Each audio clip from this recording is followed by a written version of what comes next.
Greetings, redheads. Thank you for joining me in another episode of your favorite show, the one, the only Red's View. I am your gracious host, Jay Red, and before we begin, make sure you hit that like button and also subscribe to the official YouTube channel, which is youtube.com/RedsView. All right, y'all, so Mortal Kombat, you see, one of my favorite video games of all time, came out today. It's available on HBO Max, and also it's available in selected theaters. Okay, so I'm gonna go ahead and just keep it real. Mortal Kombat is trash. It's a trash movie, man. I didn't like it. I was enjoying it in the beginning, but it went downhill, man. I'm gonna go over the storyline a tad bit, but I really want to say what I don't like about it. But first, I just have a question. Like, I don't understand. This year, it's 2021. Why can't we get a good video game movie? We've only had 2 good video game movies, in my personal opinion, in the last 25 years. Mortal Kombat 1995, the original one, and then Sonic the Hedgehog that came out last year. Other than that, all video game movies have pretty much been trash. I'm talking about the live action video game movies. I just don't understand how they can't get it right. So the thing I didn't like about this movie is the storyline was so weak. Storyline was weak. It was gory, but it looked goofy. It felt like an Avenger movie to me, like an Avenger slash, I don't know, like an Avenger. I'm trying to think of the other thing for it, but oh yeah, Power Rangers and Avengers slash movie. Like, it just felt goofy, you know what I'm saying? It was no real tournament that took place, unless I'm tripping. It was just so many things wrong with this movie, but it started off nice, right? We saw Scorpion and Sub-Zero getting into it. Sub-Zero ends up killing Scorpion, and then Scorpion revives himself, and then we find out that Scorpion's son, which is Cole, who is an MMA fighter, is getting chased after by Sub-Zero because they're trying to have this tournament, right? Jax ends up finding him, and that looked real nice, man. This movie looked real promising. So Jax tells him about the situation. Sub-Zero comes after them, and then he tells Cole to go to Gary, Indiana to find Sonya Blade, right? And Jax ends up getting out of the car to go fight Sub-Zero by himself with a gun.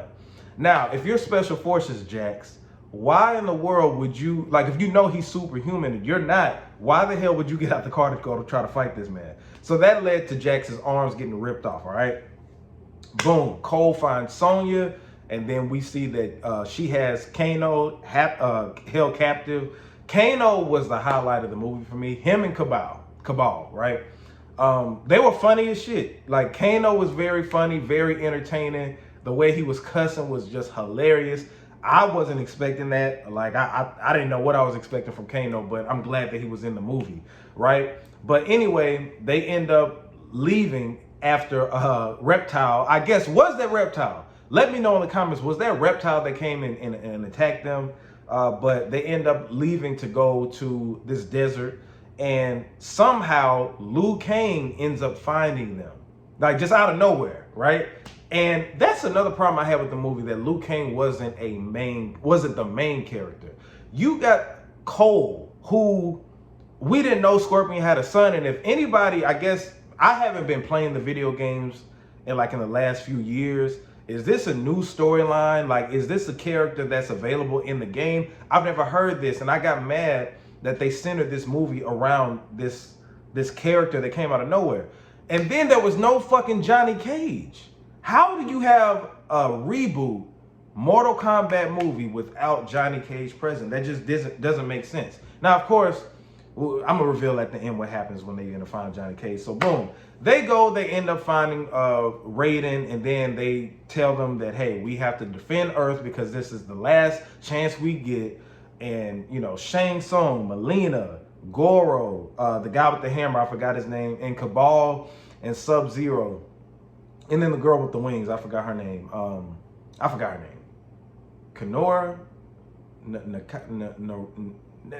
her name. But anyway, so they are the villains, and they come and try to fight, and Raiden and Liu Kang and Kung Lao have to train Kano and poor Sonya. Poor Sonya she wasn't able to train with them because she didn't have the symbol on her or whatever. And anyway, they end up having to train. Cole gets frustrated, ends up going back home. But before all that happened, we have to look at something else. You remember I said in the beginning, Jax's arms were destroyed by Sub-Zero. That fatality, that was a highlight of the movie too. So the monks end up finding Jax, right? And then they end up working on Jax's arms with no type of, operations going on. Like, you don't see any, like in Mortal Kombat Annihilation, right? We saw that he was laid up and, he was in like some doctor's office and they had all the technical stuff going into him or whatever, you know what I'm saying, to make up the machinery. But it was really no explanation of how they were getting his arms together. And then when they got finished with his arms, they looked like premature, you know what I'm saying? And he couldn't even fight with them. So I was, at that time when they got to the desert and found Liu Kang and all them, I said, okay, this is starting to feel like the Power Rangers, right? Because at least with the original Mortal Kombat in 95, there were matches that took place like they're supposed to be if it's a tournament. But this just felt like they were just strictly saving the world, right? Which, I mean, in the long haul, that's what they're doing. But this didn't feel like a Mortal Kombat tournament. I thought it was going to be in different places that they were going to be fighting and having tournaments, winning and all that other stuff. So anyway, so they end up training and Kano discovers his powers, which is a beam shooting out his damn eye. And my thing is, what was the purpose? He's supposed to have a metal eye, right?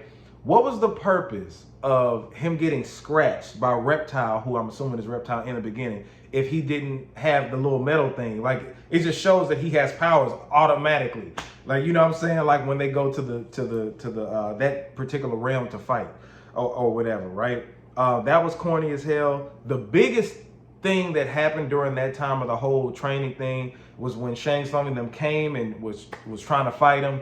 And what happened is Kano ended up turning on the team, which I assume he was going to do at some point, right? Raiden had put up this force field to not let Shang Tsung and all the other warriors come and fight them. But then Cabal meets up with Kano and tells Kano, hey, come to this side. I don't know if he said offered money or I forgot what he said, but it was just a quick change. And now Kano is their enemy. The force field is taken down. Kung Lao gets to fighting with the girl with the wings. I forgot her name again. But he does an amazing fatality with his hat. And it was like a little drill thing and it went through. That was like the only dope fatality besides, I guess you could say, the Sub-Zero one. And it was just like that was pretty much it. After that, to make a long story short, they basically fight to protect Earth. Sonya ends up fighting Kano at her house. And then Jax ends up getting his arms eventually when he helps Sonya. He lifts a rock up, like those skinny ass metal arms that he had all of a sudden turned into big vibranium arms, and he lifts up and now he's ready to fight. All right. Another thing I was disappointed with is Goro. Prince Goro, who is supposed to be dominant, supposed to be whooping ass, right? How in the hell does he get defeated by Cole? Like, it was just so off, man. Like, he goes and fights, not in Outworld, he goes and fights him at his home. And Cole magically finds out that he has armor that covers everything except his face. And the dude has knife sticks. Knife sticks, police batons as weapons, nightclubs. And I should just stop this video right here. That was so damn goofy, man. Anyway, we go back. Kung Lao gets his soul snatched by Shang Tsung. We didn't get to see Shang Tsung fight anybody.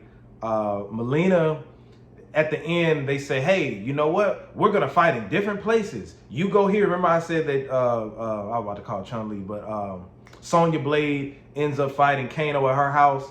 Jax and Liu Kang fight Melina and the guy with the hammer. Jax and the guy with the hammer end up fighting each other. Jax does a fatality, crushes his head. Cabal and Liu Kang ends up fighting each other, along with who was that? Sonya came back after she got her powers, but they all end up fighting in different places, right? But it wasn't, like I said, a real tournament. But Sonya ends up getting her powers after fighting Kano, and the dragon comes on her. It just was so goofy all over the damn place, man.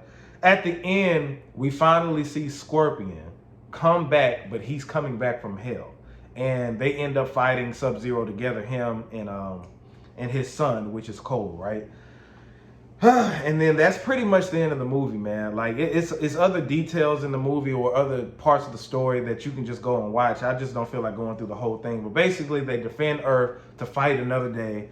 Shang Tsung says, hey, we're going to come back with an army next time.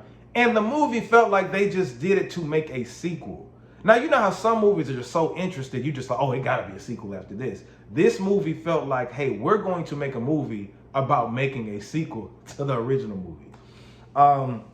Let me point out a couple other things that I didn't like. So originally, we all thought Cole was going to end up being Johnny Cage. How many of y'all thought that? I thought that, right? Because I'm just like, okay, he's an MMA fighter. Maybe Cole is going to be turning to Cage, and, you know, he wants to go to Hollywood, or maybe he used to have an acting background, because at the beginning, you know, he was a champion, and that's what Johnny Cage was, a champion in mixed martial arts and stuff, but he ends up turning Hollywood. So, but I kept looking, I'm like, no, Cole is Asian. He looks Asian. And then we end up finding he's Scorpion's son. It just was all over the place. But another gripe I had, right? Let me list the gripes that I had with this movie.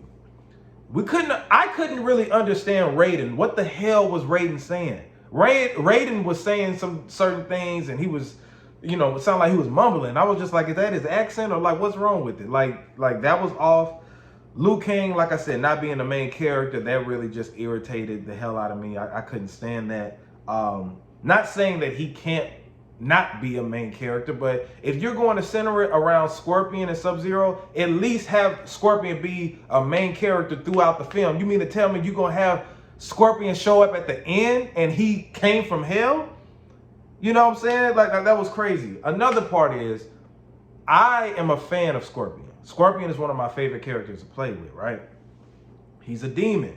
He's usually the bad guy. Now, I know I spoke with someone earlier and they said that there's different adaptations of Scorpion where he's the good guy, but I'm used to Scorpion being the bad guy, the villain. That's what I wanted to see. We shouldn't have to wait a whole movie to see him and Sub-Zero fight each other in their uniforms, you know what I'm saying? Or their gear, whatever you call that. Sub-Zero being a bad guy, I get it, that was cool or whatever, but yeah, I'm a fan of mean Scorpion, evil Scorpion, demon Scorpion, so I didn't like that. The movie didn't feel real. Now, of course, this is a fantasy, right? But the original Mortal Kombat felt more, even though it wasn't as gory as this one was, like it just felt more real to me. It felt more authentic, and it felt like a good film adaptation to a video game movie. But this, like I said, felt like I was watching the Power Rangers. It felt like I was watching the Avengers in a Mortal Kombat way. You know what I'm saying? Like it just didn't feel. I really want to stop this video right now. The more I'm talking about it, the more I'm just getting disappointed. It was too fast paced. That's a problem that I had with the Coming to America 2 movie. I can't stand when movies are just so fast paced unless they're meant to be like kind of light or whatever, right? And I'm bringing up Coming to America 2 because the first Coming to America was slower paced. It felt like an actual movie. Now, you can have fast paced movies, but to me, it kind of makes it, you're not supposed to do it with these type of movies. Not with Mortal Kombat. Like the scenes were just real quick, just the acting was a little off. I didn't really like the acting in it. Some of it was cool, but it felt corny, right? And if you feel what I'm saying right now, hit that like button. I need everybody to hit that like button that feels me and understands my pain as a Mortal Kombat fan, right? And I want to point this out. Y'all remember a few years ago, Michael Jai White was in a YouTube Mortal Kombat series. Now, I forgot what it was called, but they had a few episodes because he was playing Jax. And that series on YouTube felt like something that I would want to see as a fan. I was more of a fan of that than damn near the original Mortal Kombat movie in '95. Why couldn't they build off of that storyline? All we want is something that feels, you know, real, plus the gory part, and not to try to compete with the damn Avengers. Quit trying to compare. See, you know what? The Avengers and Marvel, the Marvel Cinematic Universe, have really messed up a lot of things when it comes to people making movies now, because now it feels like everybody wants to have post credits in their movies. DC tried to follow the same formula but ended up messing up. What they don't understand is you need to start from the cradle to the grave. Well, not cradle to the grave. You need to start from the bottom to the top. It takes time in order to make movies like that. Quit rushing all this stuff, man. It's ridiculous. But at the end of the day, I do not see this being a sequel.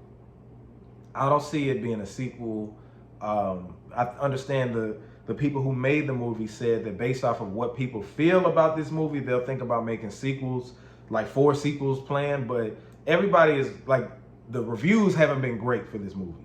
And I'm telling you, I didn't enjoy it. Like I said, you're making up a character who's an MMA fighter, having it centered around him. It started out promising, but once they got to finding Liu Kang, I didn't really like his character. But once they ended up finding him, that's when everything just started feeling real corny. It started making me feel about Mortal Kombat Annihilation, and y'all know how terrible that movie was.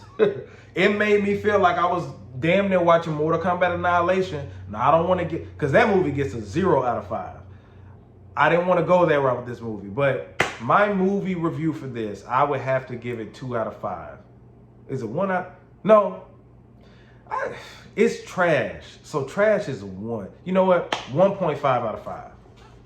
1.5 out of 5. It started off promising, but it just went downhill. It's just not a good movie, man. Even, like I said, some of the fatalities were cool, but it just was all over the place. And I didn't really enjoy it. And you know what? Let me take it back. I enjoyed it in the beginning, so I'm gonna give it a 2, okay? Which means it may not be trash, right? Or is it? I don't know. I'm going in between. I was disappointed at the end of the day, all right? I give it a 2. You know, no, I'm going back to 1.5. I'm going back to 1.5 and I'm settling right there, all right? No more Mortal Kombat movies if y'all can't get it right. New Line Cinema needs to give the rights to somebody else, because y'all just not doing it right, man. This movie was not good. Storyline was weak, too fast paced. Yeah, it was at a point where I was just pausing it to see how long we were going, and I'm just like, oh man, don't tell me that the Scorpion and Sub-Zero scene is gonna be at the end. But anyway, this is just a quick review. I hope y'all enjoyed it. If you didn't, I understand. Let me know in the comments what y'all think about the movie. It's still early. I got it to watch a little earlier today, but let me know what y'all think about it. Hit the like button. Make sure you subscribe to youtube.com/ not We Out in the Network. youtube.com/RedsView. Y'all gotta forgive me because we changed the channel name. Also, if you want to get a RedsView t-shirt, make sure that you go to redsview.com. Check out my recent interviews that I have. My music video, She Say Part 2, is up. Follow me on social media. On Instagram at JAYR3D. That's at JAYR3D. This is JRed, Redsview.